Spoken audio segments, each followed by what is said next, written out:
dito sa programang Pulso ng Bayan ng SMNI. Jade at Admar po, ang inyong makakasama. Good morning sa inyong dalawa, Jade ug Admar, o sa atong mga tigpaminaw. Magandang umaga po sa ating lahat. Yes sir, at ito nga, nabalitaan namin na may email po kayong natanggap mula sa ICC, kumpirmado na ito. Yes, meron. Anong pong nilalaman ng email na po yan mula sa ICC? Kumpirmado po maliwanag po yan Oo, si Bato de la Rosa po mismo ang nagsabi niyan. Hindi po si Trillanes, hindi si Dilima, hindi kung sino-sino, kundi galing na ito mismo kay Bato. May ICC na, nagpaparamdam na.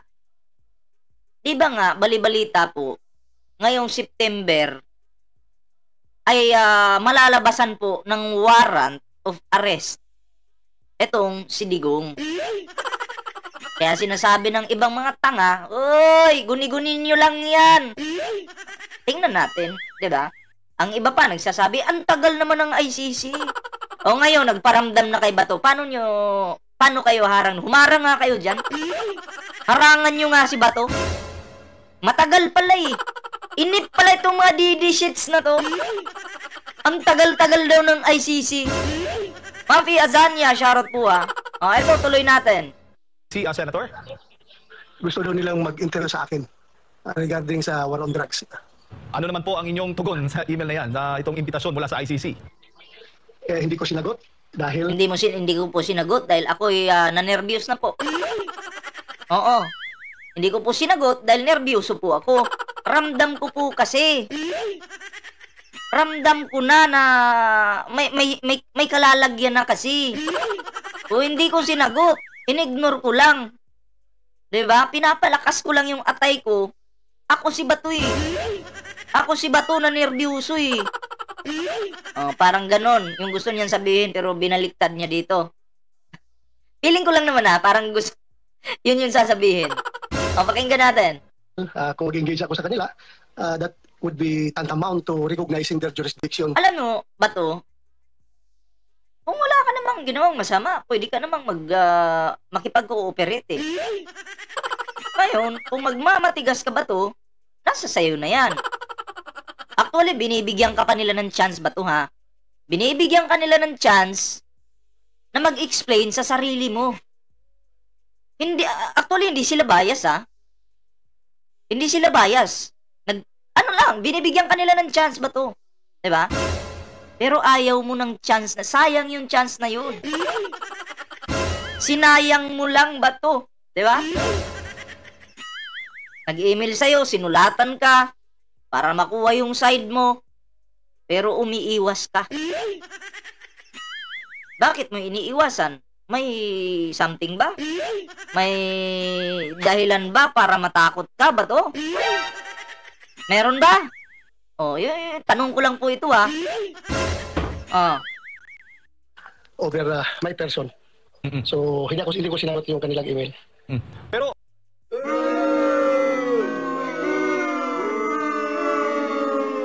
bakit ba to? Natakot ka? Hindi mo kayang sagutin. Alam mo kasi, pag guilty ka, hindi mo kayang sagutin. Diba?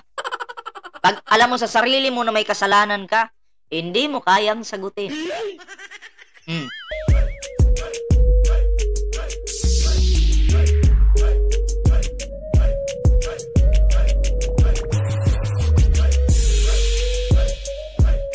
Wait lang, replyan ko lang.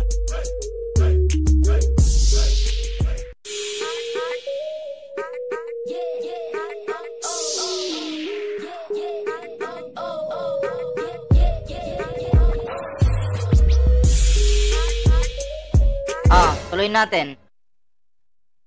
Senator, ikaw ba, ano bang masasabi mo? Dahil mismo ang ating gobyerno, mismo si Pangulong Bongbong Marcos ay may mga pahayag na noon na hindi na ito dapat pansinin itong ICC, hindi ho ba? Dahil wala na silang jurisdiction dito sa atin. Dalawa lang ang ibig sabihin niyan, Admar. Salamat po sa 249 thumbs up natin. Salamat po sa mga nagpa-thumbs up. Siyempre, sa mga bago pong subscribers natin, maraming salamat po. Una, pwede. Hanggang speculation lang tayo, no? Dahil di ba talaga natin alam kung ano yung kanilang game plan nito, no? Dalawa. It's either kung talagang wala namang pagbabago, no? Sa kanyang deklarasyon noon pa. Kung ganoon man ang nangyari, wala siyang control sa kanyang mga gabinete. Iba yung kanyang policy direction na tinatahak. iba naman ang ginagawa ng kanyang mga miyembro ng kabinete. So that gusto show na ating Pangulo ay walang control sa kanyang kabinete. Or pwede rin na kung ito'y sabihin ng kanyang mga kabinete na under instruction sila ng presidente, yung kanilang ginagawa, na yan ay malaking posibilidad na nagdudubultok yung ating presidente. Iba ang sinasabi. Alam mo kasi, ang ginawa ng nakaraang Pangulo, Digong, alam niyang marami siyang kasalanan ginawa, di ba? O may patayan dito, patayan doon. Tumalon siya. Di ba? Para makaiwas. Di ba? Pero kung alam mo sa sarili mong matino ka, makikipagkaisa ka sa ICC, Digong. Pero bakit ganun?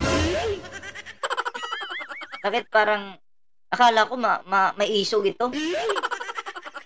Yung pala, maduwag ito. Eto na, tuloy natin. Iba ang ginagawa sa likuran. So walang sincerity kapag gano'n. Baga in short, Senator, bumalentong lahat po ng kanyang mga sinasabi. Ang dami po, hindi lamang yata sa issue ng ICC, ay maraming pang mga issues na ganito rin ang trend na ginagawa ng Pangulo. Well, that remains to be seen, no, as far as ICC is concerned. Kung talagang Wow, I just built the most amazing workflow on Monday.com. You build your own workflow? Why? There are a bunch of amazing pre-made templates you can just choose May from. ang gagawin ng gobyernong ito ay taliwas sa kanyang sinasabi. Kung talagang gagawin na yan, ibig sabihin, wala panindigan ang gobyernong ito. Ang gobyernong ito, walang paninindigan. Actually, kung gagawin ng gobyerno ito, makakabuti sa bansa ito ba to? Oo. Makakabuti sa mga Pilipino. Diba? Kasi nga bagong Pilipinas, kailangan ang mga basurang katulad yung mga, lalo na yung mga maduduming bato, dapat nang ilagay sa basurahan yan. Kasi batong madumi na to eh. Oo, bagong Pilipinas nga. Ang Pangulo kasi iniisip niya yung makakabuti sa mga Pilipino. Hindi yung sa sarili niya, pamilya niya, hindi ganun yung Pangulo. Diba? Ganun yun. O tingnan nyo ngayon, bumaba po yung dollar ngayon. I think $2 yata yung ibinagsak. Automatic, mga presyo magbabagsakan din yan. Ganun po yun. Kasi ang Pangulo natin, pag gumalaw yan, may tinatawag na proseso eh. Dapat marunong tayong mag-antay ng proseso. Diba? O, katulad ngayon, yung bigas, kahit papaano, nabawasan ng kaunti lang naman. Kasi kung bibiglain mo yung pag-ano niyan, bawas ng presyo, natural, lugi yung nagninegosyo. Siguro hindi po sa lahat ng lugar Kasi may mga buraot na seller eh. Yung mga, lalo na yung mga tindahan na nagbebenta ng bigas, kahit bumagsak na yung kilo ng bigas, ganun pa rin yung presyo nila. Hindi ibinababa. Kaya dapat i-report nyo yung mga ganun yung mga makakita kayo ng mga abusadong nagbebenta ng bigas dyan.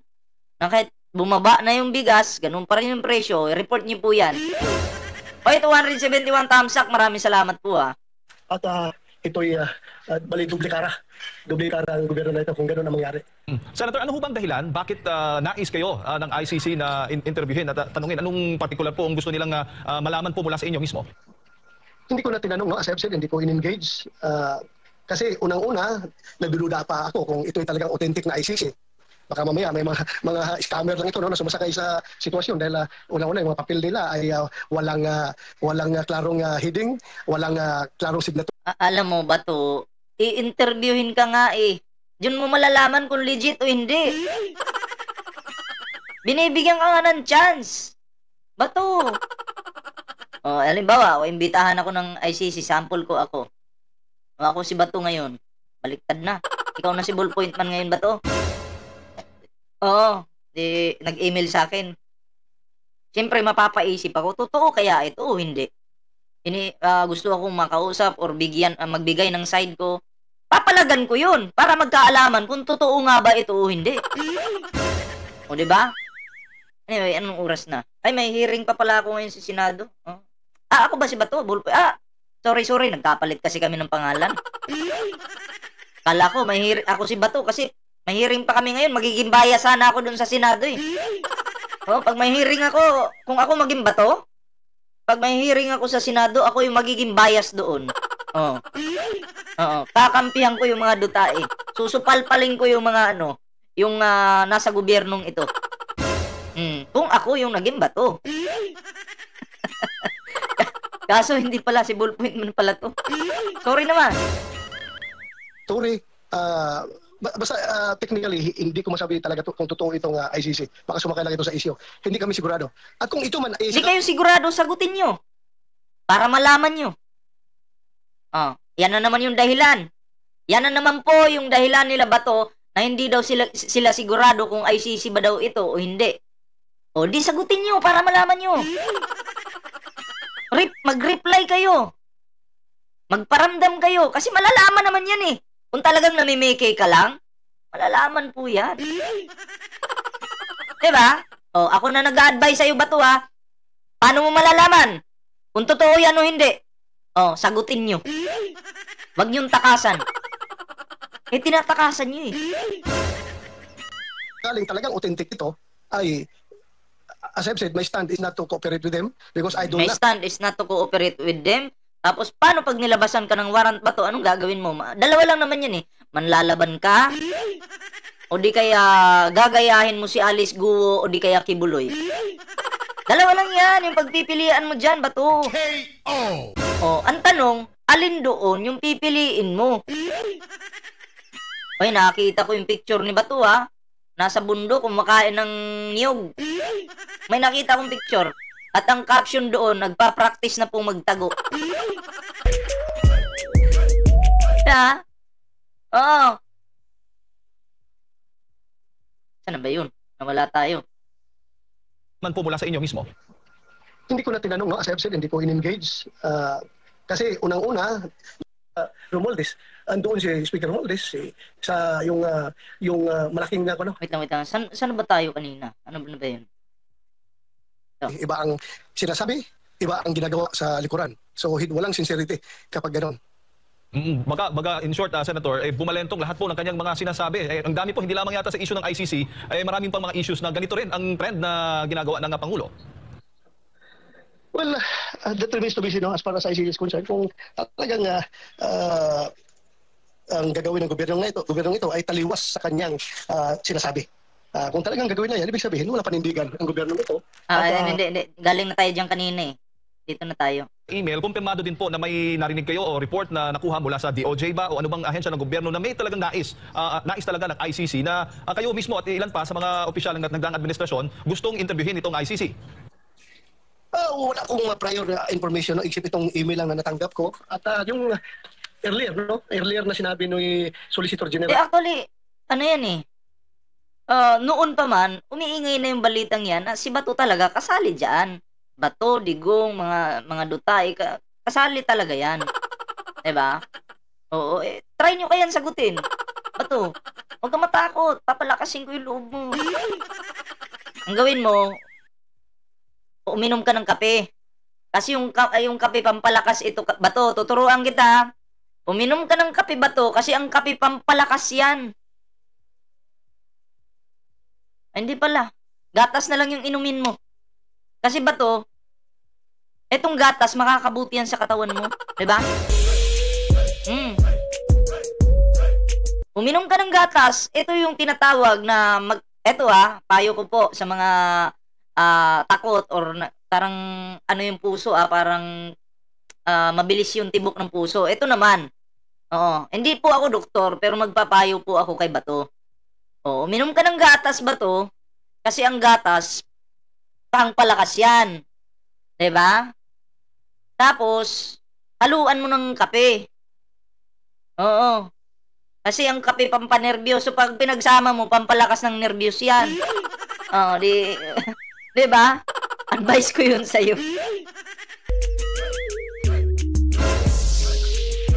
Wag kape, gatas na lang. Yun nga po, paghaluin nga po. Kasi para pampalakas ng nervyos.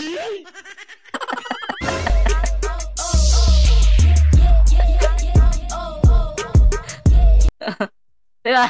Kasi yung gatas pampalakas yan eh. Yung kape pampanervyos. Pampalakas ang nervyos ba to? Pagsamahin mo yan.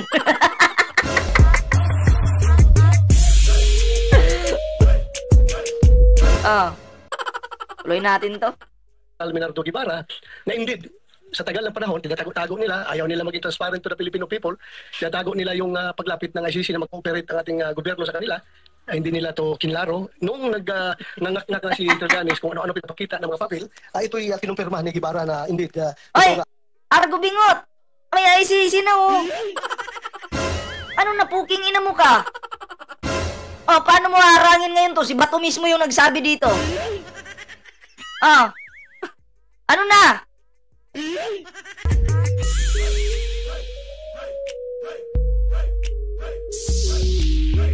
Ulol pala to eh. Mag-comment ka dyan. Tadtarin ko yung utak mo. May lumapit sa kanila na Oy, salamat po sa 300 thumbs up natin dyan. 473 viewers, tapos 300 yung ating thumbs up. Well, Hermes Rodriguez Valdez, shoutout po na gustong mag-conduct ng investigation. At inamin namin ng mga Guevara, nung inunahan na siya ni Trillanes na nagpapakita na si Trillanes ng mga papel, ay namin ito ni Solicitor Guevara, no? So, yun lang ang mga impormasyon na natanggap ko as of now. Meron ding mga pahayag, Senator, na baga, hindi nila pakikilaman, mismong si Sojen. Pero hindi nila pipigilan. Parang ganun yung pahayag. Ano ho ba yung masasabi mo doon dito sa pahayag na ito? It clearly shows na kung yun, sabi mo, hindi mo na-recognize, hindi ka mag-cooperate, pero inaalaw mong pumapasok dito sa ating bansa para makialam, mag-conduct na investigation, makialam sa ating... Yes.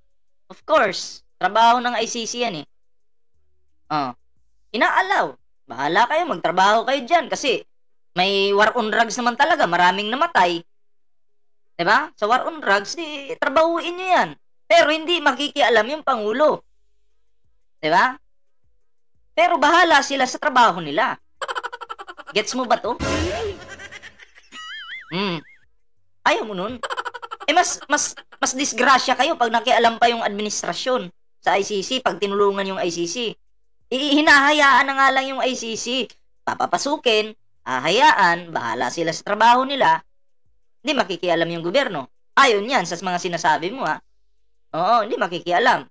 Pero kung ang gobyerno makialam sa ICC, tulungan yung ICC, naku, bato, sinasabi ko sa'yo. Nakakilabot yun. BPM Squad Novelin, shoutout po magandang umaga. Domestic affairs. Meaning to say, allowing them to enter and conduct their own investigation is tantamount to surrendering the jurisdiction to these people. Parang gano'n, inalaw mo, pinapasok mo. So, ibig sabihin, sinurrender mo yung sovereignty mo sa kanila. Inalaw mo. Because if you don't want your sovereignty to be intruded by... Okay lang. Walang problema. Masaya kami dyan. Mamila Mendoza, shoutout. Masaya kami dyan ng mga Pilipino. Basta mapanagot lang. Mapanagot lang yung mga taong katulad nyo. Kasi sa panahon nyo, panahon ni Digong, maraming mga magulang ang umiyak kasi pati mga minor nilang anak pinagpapatay. Diba? Kailangan ng hustisya ng mga magulang na yon. Kailangan ng hustisya ba to? Namatay yung anak nila. Diba? Namatay yung anak nila sa panahon ng Digong nyo. Okay lang. Ako, walang problema. Kung makikialam yung ICC sa ating bansa, mas maganda. Mas mag-i-enjoy kami habang kung papalag kayo, manonood lang naman kami sa TV. Ala, yung isang DD Shitso ng laban. Iba-vlog lang namin, ibabalita lang namin. Isa pong nakakagulat na balita, isang DD Shits ang pumalag, patay. Ganun yung gagawin namin. At kung tatanungin naman ako ni Anton, sabi niya, bayarang vlogger daw ako, natural, bayad ako. Actually, eto, sasabihin ko sa'yo, Anton na Taripi, bayad ako ng 125 million. Nandugong mo. Ginastos ko lang in 11 days. Diba? Bayad ako. Kaya nga sobrang yaman ni Ballpoint man ngayon. Tangina, 125 million. In 11 days. Pinambili ko lang ng pinangpatayo ko lang ng negosyo. Gasoline station, man! Gasoline station! Tapos yung iba, mahilig kasi ako sa player ng basketball Basketball. Yung iba, pinamigay ko dun. Lalo na pag mag-shoot siya, gaganon. Pumapalakpak yung kaluluwa ko.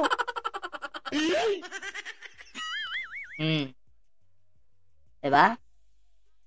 Gawain kasi yan ng leader nyo.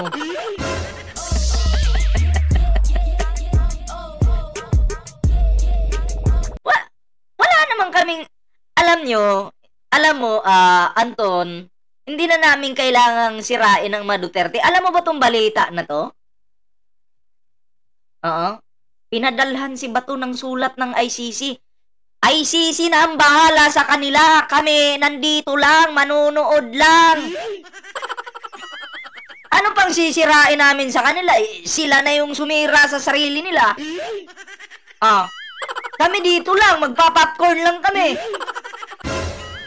Di na namin kailangang manira. Kasi hindi gawain ng mga vlogger na sumusuporta sa Pangulong Bongbong Marcos ang manira. Kami ay nagbibigay lang ng reaksyon sa mga lumalabas na mga kasinungalingan ng mga dutae dito sa social media. Diba? Yan ang ginagawa namin. At kung feeling nyo, titigilan namin kayo, hindi mangyayari yan. Patuloy kaming magtatanggol sa katotohanan. Bow. Foreigners, then you have to fight for that. Huwag mo silang papasukin. Huwag silang makialam. At saka wala silang jurisdiction. Huwag nyo silang papasukin. Huwag silang makialam kasi kawawa kami. Kami yung pag-iinitan yan eh. Bato! Hoy! Hoy! Hoy, Bato! Nawawalan ako ng respeto sa'yo. KO! Anyway, yun lang naman yung shoutout sa mga supporter ng mga Dutae. Sabi ni Jan, Dutae daw kayo. Gagawan pa natin to ng part 2 ha, mamayang hapon kasi may live tayo. Jam Castillo, shoutout po. At eto na, maraming salamat po pala sa mga nagpakulay sa atin kanina. Dalawa po yung nagpakulay sa atin. Maraming salamat po ha. At abangan nyo po mamaya, meron po tayong live.